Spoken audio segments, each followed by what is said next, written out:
നമ്മുടെ ഈ ധ്യാന കേന്ദ്രത്തിൻ്റെ ഡയറക്ടറായിരിക്കുന്ന സ്നേഹ ബഹുമാനം നിറഞ്ഞ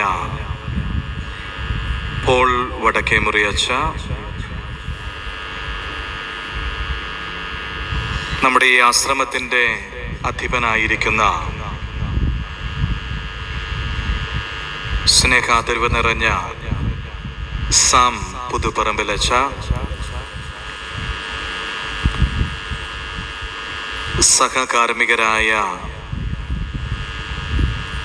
സ്നേഹബഹുമാനം നിറഞ്ഞ ജോഫിയച്ച, ജോസച്ച,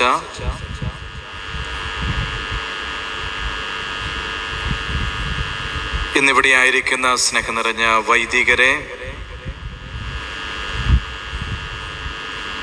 കർത്താവിൻ്റെ വചനം നമുക്കായിട്ട് ഇന്ന് പങ്കുവയ്ക്കുവാനായി ഇവിടെ ആയിരിക്കുന്ന സ്നേഹം നിറഞ്ഞ ബോസ്കോ അച്ഛ, സിസ്റ്റേഴ്സ്, മാതാപിതാക്കളെ, യുവജനങ്ങളെ, കുഞ്ഞുമക്കളെ, എല്ലാവർക്കും ദൈവത്തിൻ്റെ സമൃദ്ധമായ അനുഗ്രഹങ്ങൾ നിറഞ്ഞ ഒരു തപസ് കാലം ആശംസിക്കുകയാണ്. 2025 ജൂബിലി വർഷക്കാലം ദൈവം നമ്മുടെ ജീവിതത്തെ നവീകരിക്കുവാൻ, നമ്മുടെ കുടുംബങ്ങളെ നവീകരിക്കുവാൻ നൽകിയ അനുഗ്രഹങ്ങളാൽ ഒന്നാണ് ഇന്ന് ഇവിടെ ആരംഭിക്കുന്ന ഈ കുമരകം ബൈബിൾ കൺവെൻഷൻ. കർത്താവിൻ്റെ വചനം ജീവനുള്ള വചനമാണ്. കർത്താവിൻ്റെ വചനം സൗഖ്യപ്പെടുത്തുന്ന വചനമാണ്. കർത്താവിൻ്റെ വചനം പ്രത്യാശ നഷ്ടപ്പെട്ടു പോയവരുടെ ജീവിതത്തിൽ പ്രത്യാശയുടെ തിരിതെളിക്കുന്നതാണ് എന്ന് നമ്മെ ഓർമ്മപ്പെടുത്തുന്നതാണ് ഈ ദിവസത്തെ ഒക്കെ വചനങ്ങൾ. ഇന്നത്തെ ഒന്നാമത്തെ വായനയിലെ നിയമാവർത്തന പുസ്തകം 30-ാം അധ്യായം 15-ാമത്തെ തിരുവചനത്തിനകത്ത് കർത്താവ് ഇസ്രായേൽ ജനത്തോട് പറയുകയാണ്, നിങ്ങൾക്ക് ഇഷ്ടമുള്ളത് ഇപ്പോൾ തിരഞ്ഞെടുക്കാം. ഞാൻ നിങ്ങളുടെ മുൻപിൽ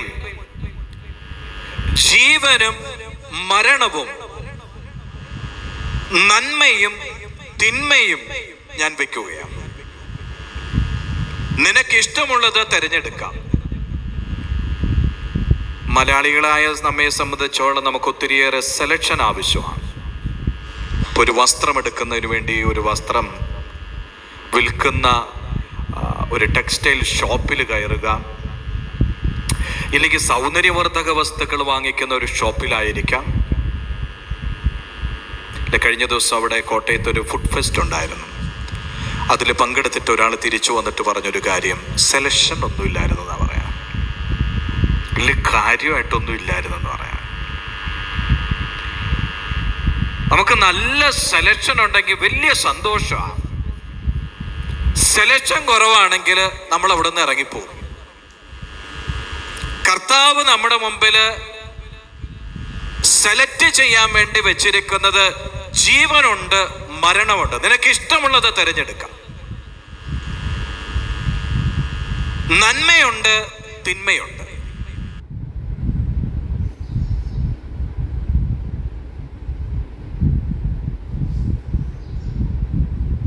കർത്താവ് ഒരു കാര്യം കൂടെ കൂട്ടിച്ചേർക്കുന്നുണ്ട്.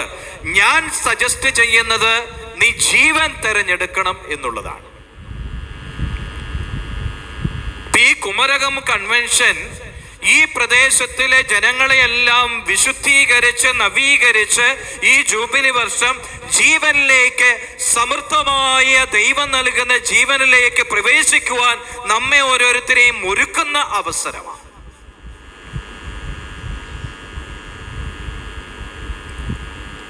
ഇതാണ് സ്വീകാര്യമായ സമയം. പൗലോസ് അപ്പോസ്തലൻ പറയുന്നത് അങ്ങനെയല്ലേ? കൊരിന്ത്യർക്ക് എഴുതിയ 2-ാം ലേഖനത്തിനകത്ത് ഇതാണ് സ്വീകാര്യമായ സമയം, ഇതാണ് രക്ഷയുടെ ദിവസം. ദൈവം നിനക്ക് വേണ്ടി ഒരുക്കിയ സമയം ഇതാണ്. ഈ സമയത്തെ വിശുദ്ധീകരിക്കുവാൻ ദൈവം നിന്നോട് ആവശ്യപ്പെടുകയാണ്. ദൈവത്തിന്റെ ഈ വലിയ ആഹ്വാനത്തെ സ്വീകരിച്ചുകൊണ്ട് ജീവനെ സ്വന്തമാക്കിയവരായി തിരികെ പോകാൻ നമുക്ക് കഴിയണം. ഇന്നത്തെ ഇതേ ഒന്നാമത്തെ വായനയിൽ തന്നെ 3 കാര്യങ്ങൾ ഇതുമായിട്ട് ബന്ധപ്പെടുത്തി, പ്രത്യേകിച്ച് ഈ തപസ് കാലത്തിൻ്റെ അനുഭവത്തിലൂടെ, പ്രത്യേകിച്ച് കുടുംബങ്ങളുടെയും ജീവിതത്തിൻ്റെയും എല്ലാം നവീകരണത്തിന് വേണ്ടി പ്രാർത്ഥിച്ച് നാം ഒരുങ്ങുമ്പോൾ എപ്രകാരമായിരിക്കണം ഈ വചനം ശ്രവണത്തിലൂടെ നാം ആരംഭിക്കുന്ന തപസ് ജീവിതം മുന്നോട്ട് നയിക്കേണ്ടത് എന്ന് കർത്താവ് നമ്മളെ ഓർമ്മപ്പെടുത്തുകയാണ്. 3 കാര്യങ്ങൾ അവിടുന്ന് നമ്മോട് പറയുകയാണ്. ആദ്യമായിട്ട് പറയുന്നത്, നിന്റെ ദൈവമായ കർത്താവിനെ നീ സ്നേഹിക്കുക. സിമ്പിളായിട്ടുള്ള കാര്യം കർത്താവ് പറയണം. നിന്റെ ദൈവമായ കർത്താവിനെ നീ സ്നേഹിക്കുക. ഈ കൺവെൻഷനിലൂടെ, ഈ ജൂബിലി ആഘോഷങ്ങളിലൂടെ സ്വർഗം മുഴുവനും നമ്മോട് ആവശ്യപ്പെടുന്ന പരമപ്രധാനമായിട്ടുള്ള കാര്യം ദൈവത്തെ സ്നേഹിക്കുന്നവരായി മാറുക.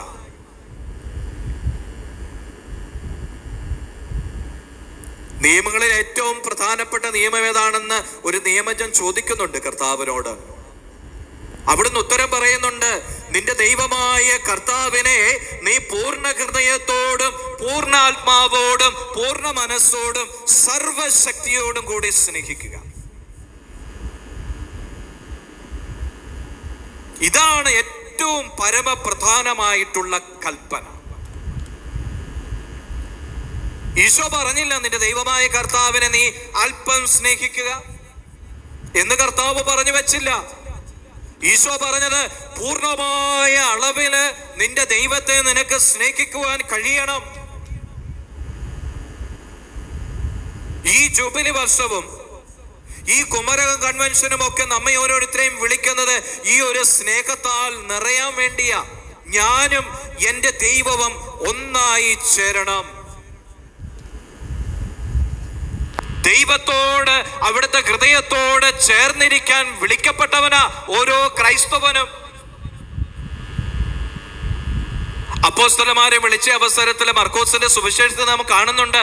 എന്തിനു വേണ്ടിയാ വിളിച്ചത്? പരമപ്രധാനമായിട്ട് പറയുക, തന്നോട് കൂടെ ആയിരിക്കാൻ. ആദ്യ കാര്യം അത് തന്നെയാ. ദൈവത്തിന്റെ തെരഞ്ഞെടുപ്പ് ഒരു മനുഷ്യൻ എന്ന രീതിയിൽ, എന്നെയും നിങ്ങളെയും ക്രൈസ്തവൻ എന്ന രീതിയിൽ ദൈവം തെരഞ്ഞെടുത്തത് പരമപ്രധാനമായി അവിടുത്തോട് കൂടെ ആയിരിക്കാനാ.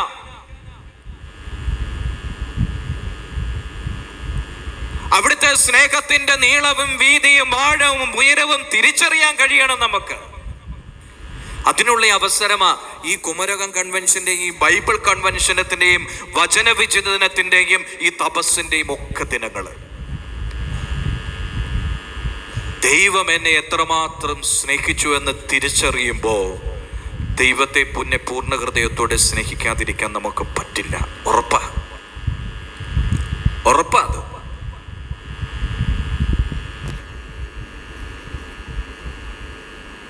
ഞാൻ ചിന്തിക്കുകയായിരുന്നു, എന്തുകൊണ്ടായിരിക്കും ക്രൂശിത രൂപത്തെ ഇന്ന് നമ്മുടെ ഈ കൺവെൻഷന്റെ സമയം ഇവിടെ പ്രതിഷ്ഠിക്കപ്പെട്ടിരിക്കുന്നത്? എല്ലാ ദിവസവും ഉണ്ടോയെന്ന് എനിക്കറിയില്ല. ഈശോയുടെ സ്നേഹത്തിന്റെ നീളവും വീതിയും ആഴവും തിരിച്ചറിയണമെങ്കിൽ ഈ കുരിശിനോട് സംസാരിക്കണം. ഈ ക്രൂശിത രൂപത്തോട് സംസാരിക്കണം.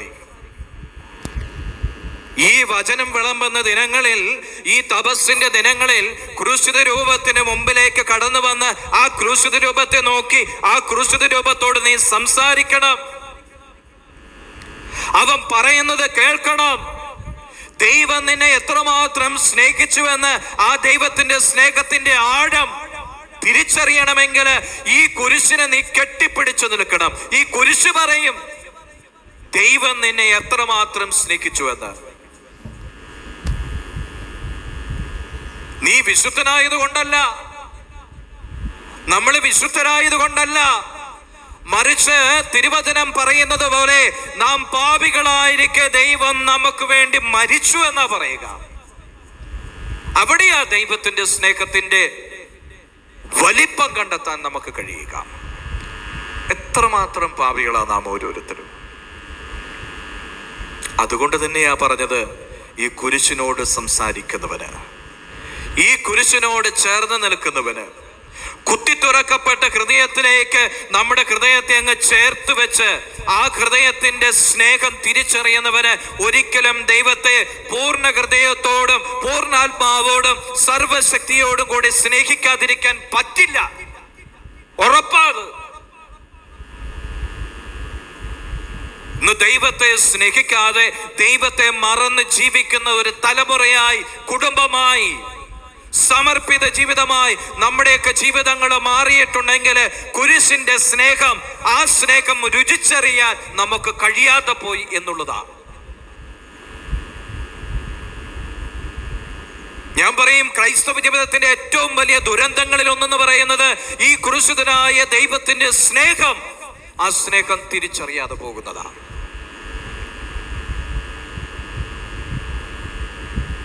ഈശോയുടെ സ്നേഹം തിരിച്ചറിഞ്ഞുകൊണ്ട് അവൻ സ്നേഹിച്ചതുപോലെ സ്നേഹിക്കാൻ പറ്റിയില്ലെങ്കിലും ഈശോ, എനിക്കാവുന്നത് പോലെ ഞാൻ നിന്നെ സ്നേഹിക്കുന്നു എന്ന് പറയാൻ നമുക്ക് കഴിയട്ടെ. മനോഹരമല്ലേ പത്രോസിന്റെ ജീവിതത്തിൽ ഈശോയുടെ ഇടപെടല്? പത്രോസിനോട് ഈശോ ചോദിക്കുന്ന ഒരു ചോദ്യമുണ്ട്. പത്രോസേ, നീ എന്നെ സ്നേഹിക്കുന്നോ? ഒന്നല്ല, 3 പ്രാവശ്യം ചോദിക്കുന്നുണ്ട് കർത്താവ്. ആദ്യം പത്രോസ് പറഞ്ഞു, പിന്നെ ഞാൻ നിന്നെ സ്നേഹിക്കുന്നുണ്ട്, നിനക്കറിയാലോ അതൊക്കെ.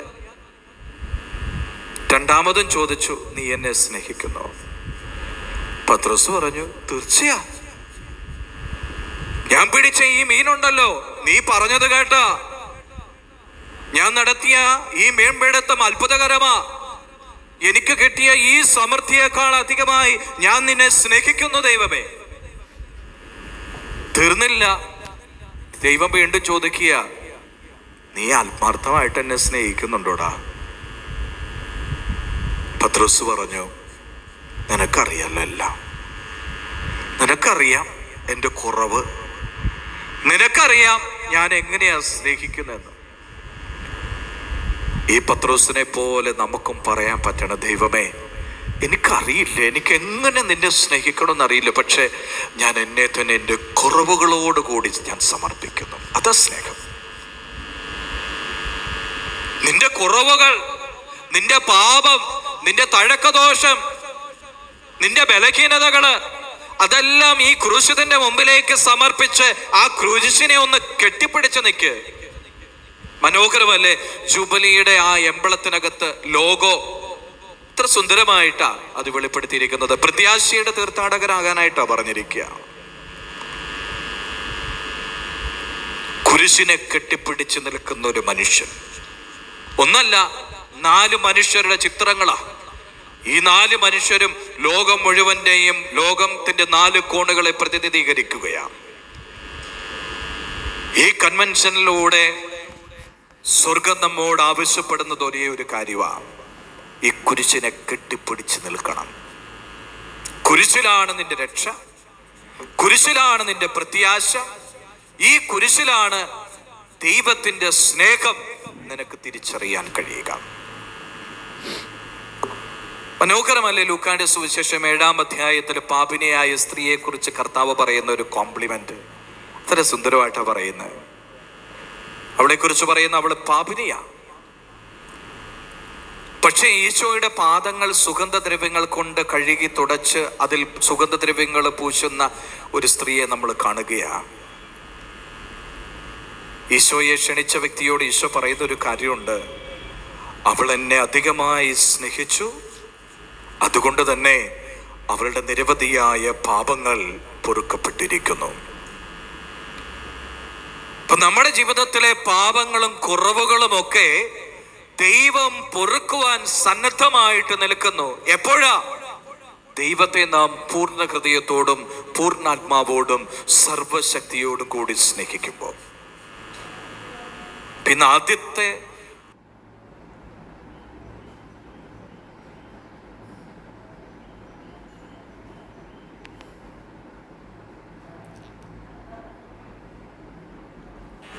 ഒരു പ്രതിജ്ഞ നമുക്കെടുക്കേണ്ടത്, ഞാൻ എൻ്റെ ദൈവത്തെ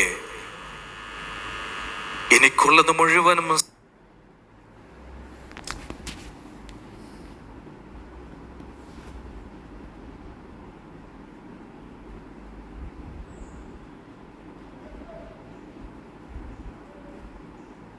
സമർപ്പിച്ചുകൊണ്ട് ഞാൻ എൻ്റെ ദൈവത്തെ സ്നേഹിക്കും.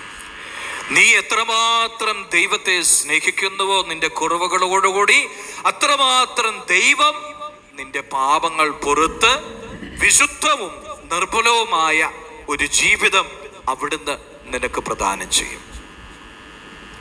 രണ്ടാമതായിട്ട് തിരുവചനത്തിലൂടെ കർത്താവ് അരുളി ചെയ്യുന്നത് ഇപ്രകാരമാണ്: എൻ്റെ വാക്ക് കേൾക്കുക. എൻ്റെ വാക്ക് കേൾക്കുന്നവരായി മാറുക. ദൈവം സംസാരിക്കുന്ന ദിനങ്ങളാ ഈ തപസ്സിന്റെ ദിനങ്ങൾ. ദൈവം സംസാരിക്കുന്ന ദിനങ്ങളാ ഈ ധ്യാനത്തിന്റെ ദിനങ്ങൾ. ഒന്ന് ശാന്തമാകാൻ നമുക്ക് പറ്റുമോ?